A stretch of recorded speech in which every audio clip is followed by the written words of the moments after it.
श्री विष्णवे नमः। आप सभी का मेरे YouTube चैनल पर हार्दिक स्वागत है। भगवान श्री हरि की कृपा सदा आप और आपके परिवारजनों पर बनी रहे। आप सदा खुश रहें, स्वस्थ रहें। मेरी मंगल कामना है कि भगवान आपकी सभी शुभ मनोकामनाओं को पूर्ण करें। साल भर में पड़ने वाली सभी 24 एकादशी अपने आप में ही बहुत महत्वपूर्ण होती हैं। हर एकादशी अपने आप में बहुत खास होती है और हर एकादशी का व्रत भगवान श्री हरि के अवतारों को समर्पित होता है। ऐसे में ज्येष्ठ मास के कृष्ण पक्ष की एकादशी को अपरा एकादशी या अचला एकादशी कहा जाता है। जैसा कि इस एकादशी का नाम है अपरा एकादशी, यानी अपार सुख प्रदान करने वाली और अपार मनोकामनाओं की पूर्ति करने वाली एकादशी। ऐसे में जो भी भक्त सच्चे मन से एकादशी की पूजा करता है, भगवान श्री हरि की पूजा करता है और उपवास रखता है, उसके जन्म जन्मांतर के पापों का नाश हो जाता है और अंत में ऐसे व्यक्ति को बार बार जीवन मरण के चक्कर में नहीं पड़ना पड़ता, यानी कि उसे मोक्ष की प्राप्ति हो जाती है। सनातन धर्म में हर व्यक्ति को अपने जीवन में कम से कम एक बार एकादशी का व्रत सच्ची श्रद्धा और निष्ठा के साथ ज़रूर रखना चाहिए। आज की इस वीडियो में आप जानेंगे ज्येष्ठ मास के कृष्ण पक्ष की एकादशी के सही तिथि के बारे में। व्रत कब रखना है, किन चीज़ों को खाकर व्रत का पालन करना चाहिए, तुलसी दल कब तोड़ने चाहिए और भगवान श्री हरि की पूजा करते समय किन किन बातों का ध्यान आज के दिन आपको रखना चाहिए। तो आइए सबसे पहले जानते हैं तिथि के बारे में। 26 मई गुरुवार के दिन अपरा एकादशी है और गुरुवार का दिन वैसे भी भगवान विष्णु को समर्पित होता है। ऐसे में ये एकादशी और भी ज़्यादा महत्वपूर्ण हो जाती है। एकादशी के दिन जो भी भक्त सच्चे मन से भगवान विष्णु की और माँ लक्ष्मी जी की पूजा आराधना करता है, उनके घर में कभी सुख समृद्धि की कमी नहीं होती। जो भी वैष्णव लोग हैं या जो भी भक्त भगवान विष्णु को मानते हैं, उन्हें द्वादशी तिथि युक्त एकादशी का ही व्रत रखना चाहिए। एकादशी की सुबह देर तक नहीं सोना चाहिए। पूजा करने वाले लोगों को या व्रत रखने वाले लोगों को ब्रह्म मुहूर्त में उठकर पूजा कर लेनी चाहिए। व्रत हमेशा द्वादशी तिथि को सूर्य उदय के बाद और हरिवासर का समय बीतने के बाद ही खोला जाता है। कभी भी दशमी तिथि युक्त एकादशी का व्रत नहीं रखना चाहिए। ऐसा करने से जो भी लोग हैं उनके अंदर आसुरी शक्तियों का विकास होने लगता है। ऐसे लोगों की जो बुद्धि है वो फिर गलत कर्मों में लिप्त होने लगती है। इसलिए जब भी एकादशी की तिथि 2 दिन तक होती है तो ऐसे में द्वादशी तिथि युक्त एकादशी का ही व्रत रखना चाहिए। और ऐसा माना गया है कि एकादशी के दिन जितने भी प्रकार के अन्न होते हैं उसमें पाप का वास हो जाता है। इसलिए कहते हैं कि एकादशी के दिन यदि किसी भी तरह से अन्न ग्रहण किया जाए तो उन्हें पाप का भागीदार बनना ही पड़ता है। फिर उसके जीवन में कभी पापों से मुक्ति नहीं मिल सकती। ऐसा उन लोगों के लिए नियम है जो कि एकादशी का व्रत रखते हैं या पूजा करते हैं। दूसरी सबसे ज़रूरी बात है कि एकादशी का व्रत रखने वाले लोगों को किसी दूसरे के घर का पानी या दूध वगैरह भी इस दिन नहीं लेना चाहिए, क्योंकि एकादशी का दिन है। बहुत ही सख्त नियमों के साथ आपको इस दिन नियमों का पालन करना होता है, दशमी तिथि से लेकर द्वादशी तिथि तक। तो दशमी तिथि को शाम 5 बजे से पहले पहले आपको जो भी अन्न ग्रहण करना है वह आप कर सकते हैं। अन्न उस दिन भी शुद्ध सात्विक ही ग्रहण करना है। यदि आपने तामसिक भोजन या लहसुन प्याज से बना हुआ भोजन दशमी तिथि के दिन किया है तो फिर ऐसे में आपके द्वारा किया गया व्रत पूर्ण नहीं माना जाएगा और इस व्रत का अधूरा ही फल आपको प्राप्त होगा। शाम 5 बजे के बाद यदि आपको बहुत ज़्यादा भूख लगती है तो दशमी तिथि की शाम को आप 5 बजे के बाद फल तो ग्रहण कर सकते हैं, लेकिन अन्न ग्रहण नहीं करना चाहिए। भगवान विष्णु को तुलसी दल अर्पित किए जाते हैं।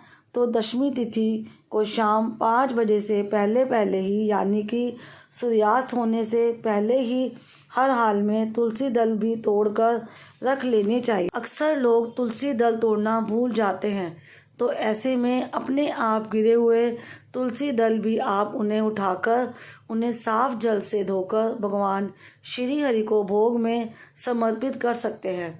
आप चाहे तो भगवान को किसी भी फल का या दूध से बनी मिठाई का भोग लगाएं, लेकिन तुलसी दल अनिवार्य रूप से अर्पित करें। केवल भगवान श्री हरि को या भगवान कृष्ण को ही तुलसी दल अर्पित करने चाहिए। भगवान को एकादशी के दिन पीले फल, पीले फूल, पीला चंदन और पीली मिठाई भोग आप लगा सकते हैं। पूजा के दौरान आपको पीला चंदन ही भगवान के शीश पर लगाना चाहिए, क्योंकि पीला रंग भगवान विष्णु को अत्यंत प्रिय होता है और एकादशी के दिन भगवान विष्णु जी को आप पीले वस्त्र अर्पित करें। यदि हो सके तो एकादशी के दिन पीले रंग के वस्त्रों का दान या पीले फलों का दान या फिर आप पीली रंगी किसी दूध से बनी मिठाई का दान भी आप एकादशी के दिन कर सकते हैं। एकादशी के दिन बिना दान किए ये व्रत अधूरा रहता है, तो इस बात का आपको ध्यान रखना है। एकादशी के दूसरे दिन, द्वादशी वाले दिन जब आपको पारण करना है, तो आप शुभ मुहूर्त में जो आपको टाइम बताया गया है उसी समय के दौरान आपको अपना व्रत का पालन करना है और साथ में आपको किसी ज़रूरतमंद व्यक्ति को अपनी सामर्थ्य के अनुसार जो भी आप दान करें वो खुशी से और प्रसन्न मन से करें। आप दूध का दान कर सकते हैं, चीनी, चावल, आटा, आलू, फल, साथ में दक्षिणा ज़रूर रखें, जितनी भी आपकी श्रद्धा हो उतनी। एकादशी के व्रत में जहाँ तक संभव हो उस दिन किसी भी प्रकार के फल से या दूध से, जल से दूर रहें, क्योंकि अपने आप को यदि आप भगवान को समर्पित सच्चे मन से कर देते हैं तो आपके द्वारा किए गए जाने अनजाने में पापों का तो नाश होता ही है, आपको भगवान श्री हरि के धाम में भी जगह मिल जाती है, यानी कि विष्णु लोक की प्राप्ति भी हो सकती है। इसलिए एकादशी के दिन जब तक बहुत ज़्यादा भूख या प्यास आपको ना लगे तब तक आपको दूध का या जल का या किसी फल का भी सेवन नहीं करना चाहिए। अगले दिन द्वादशी तिथि को आप फलों का जहाँ तक हो सके फलों का ही भोग लगाएं भगवान को, साथ में तुलसी दल का भोग लगाएं आप स्वयं, और उसी को प्रसाद के रूप में ग्रहण कर आपको अपना व्रत खोलना चाहिए। शिव व्रत में पवित्रता का बहुत ध्यान रखा जाता है। एकादशी के दिन आप भगवान को अगर फलाहार जैसे कि कुट्टू के आटे से बनी या आप सिंगाड़े से आटे बनी किसी पकवान का भोग लगाते हैं तो उसके अंदर इस्तेमाल होने वाले मसाले या घी वो भी शुद्ध होना चाहिए, साफ सुथरा होना चाहिए। ज्येष्ठ मास के कृष्ण पक्ष की एकादशी को अपरा अथवा अचला एकादशी कहा जाता है। इस दिन भगवान त्रिविक्रम की पूजा की जाती है। इसके करने से कीर्ति, पुण्य तथा धन की वृद्धि होती है तथा भूत प्रेत जैसी निकृष्ट योनियों से मुक्ति मिलती है। जहाँ तक व्रत के विधि विधान और फलाहार का प्रश्न है, सभी एकादशियों के एक समान है। इतना सुनने के बाद युधिष्ठिर ने भगवान से कहा, हे भगवान, ज्येष्ठ मास के कृष्ण पक्ष की एकादशी का नाम क्या है तथा उसका महात्म्य क्या है, सो आप कृपा करके सुनाइए। श्री कृष्ण भगवान कहने लगे, हे राजन, इस एकादशी का नाम अपरा है। ये अपार धन देने वाली है। जो मनुष्य इस व्रत को करते हैं संसार में उसको यश तथा कीर्ति की प्राप्ति होती है। अपरा एकादशी व्रत के प्रभाव से ब्रह्म हत्या, भूत योनि तथा पर निंदा आदि तक के सब पाप दूर हो जाते हैं।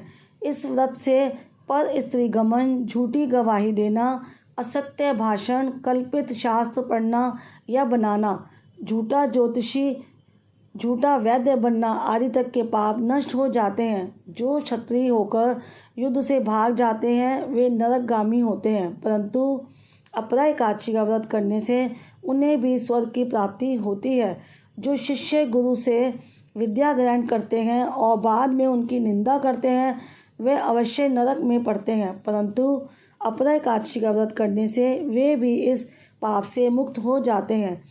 जो फल तीनों पुष्कर में कार्तिक पूर्णिमा को स्नान करने से या गंगा तट पर पितरों को पिंडदान करने से प्राप्त होता है, वही अपरा एकादशी का व्रत करने से प्राप्त होता है। मकर के सूर्य में प्रयागराज के स्नान से, शिवरात्रि का व्रत करने से, सिंह राशि के बृहस्पति में गोमती नदी के स्नान से, कुंभ में केदारनाथ या बद्रिका आश्रम की यात्रा, सूर्य ग्रहण में कुरुक्षेत्र के स्नान, स्वर्ग तथा हाथी घोड़ा दान करने से, यज्ञ में स्वर्ग दान करने से अथवा नवप्रसूता गौदान से जो फल मिलता है, वही फल अपरा एकादशी के व्रत से मिलता है। ये व्रत पाप रूपी वृक्ष को काटने के लिए कुल्हाड़ी है, पाप रूपी ईंधन को जलाने के लिए अग्नि, पाप रूपी अंधेरे के लिए सूर्य के समान है।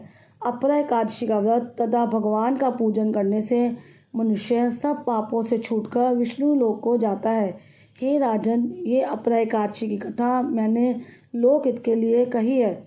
इसके पढ़ने अथवा सुनने से मनुष्य सब पापों से छूट जाता है, इसमें संदेह नहीं। एकादशी के दिन व्रत कथा पढ़ने या सुनने के बाद आपको आरती भी ज़रूर करनी चाहिए और साथ में आपने पंचामृत जो बनाया है उसमें तुलसी दल डालकर भगवान विष्णु जी को और कृष्ण भगवान या लड्डू गोपाल जिनको आपने पूजा में आया है उनको अर्पित ज़रूर करना चाहिए। तो ये थी आज की वीडियो। उम्मीद करती हूँ आज की ये वीडियो आपको पसंद आई होगी।